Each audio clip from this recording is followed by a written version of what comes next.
मेरे पास आओ मेरे दोस्तों, एक किस्सा सुनो। अटारी पर अद्भुत। दो भाई थे, अरविंद और मुकुंद। दोनों ने श्रीकांतपुर में एक ही स्थान पर अपने मकान बनवाए।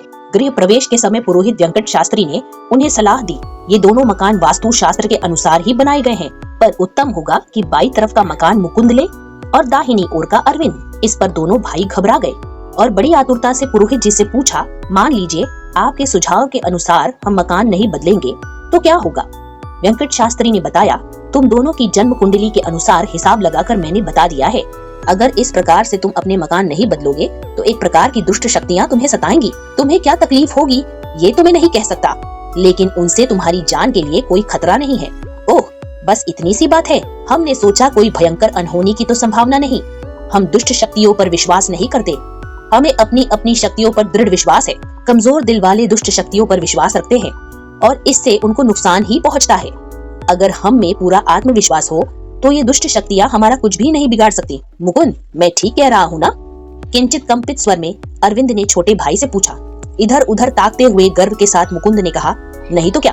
उन भाइयों की बातों पर नाराज हो वेंकट शास्त्री ने कहा, ऐसा हो तो तुम दोनों ने मेरे हाथों गृह प्रवेश का शुभ कार्य भला क्यों करवाया? मैं जो कुछ जानता हूँ उसे बताना मेरा कर्तव्य है। अब जैसी तुम्हारी किस्मत होगी भोग लो। कहते हुए वेंकट शास्त्री वहाँ से चले गए। अब अरविंद और मुकुंद ने अपने अपने मकान में सारे सामान सजाए। चूंकि सामान बहुत ज्यादा थे इसलिए कुछ सामान ऊपर अटारी पर रख दिए थे।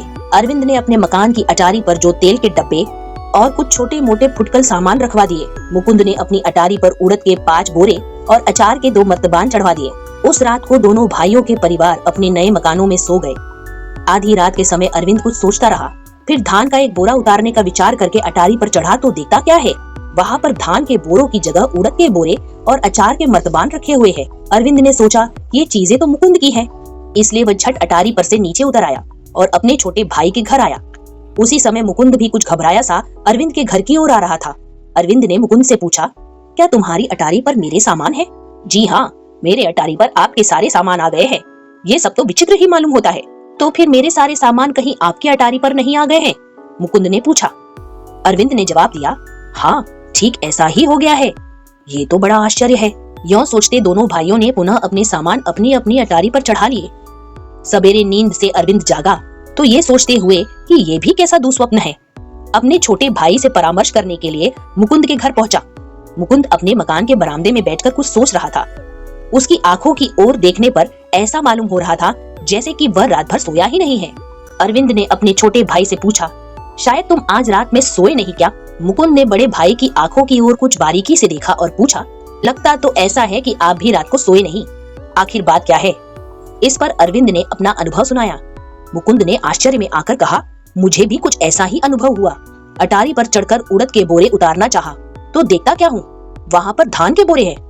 अरविंद ने अपने छोटे भाई से पूछा, ये सब कुछ विचित्र सा ही मालूम हो रहा है। क्या दुष्ट शक्तियों पर तुम्हारा विश्वास है? ऐसी शक्तियों पर हमारा कोई विश्वास नहीं है और ये बात हमने वेंकट शास्त्री को साफ बता दी थी।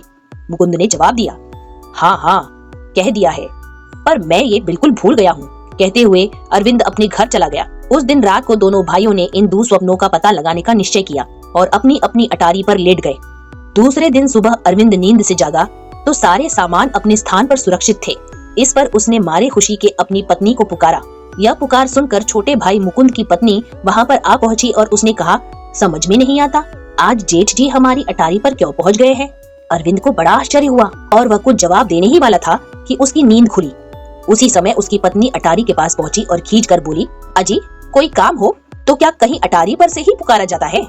तुमने तो कहीं रात में कोई दुस्वप्न नहीं न देखे? दुस्वप्न? 1 नहीं 2 नहीं, मैं कितनों को याद रख सकता हूँ। उन सपनों को देखते देखते सारी रात बीत जाती तो कितना अच्छा होता, पर बीच बीच में नींद टूटती रही। अगर ऐसा ही होता रहा तो मेरी तबीयत बिगड़ने में अब ज्यादा वक्त नहीं लगेगा। रोनी सूरत बनाते हुए मुकुंद ने कहा, दुष्ट शक्तियों पर तुम्हारा विश्वास नहीं है ना? अरविंद ने छोटे भाई से पूछा।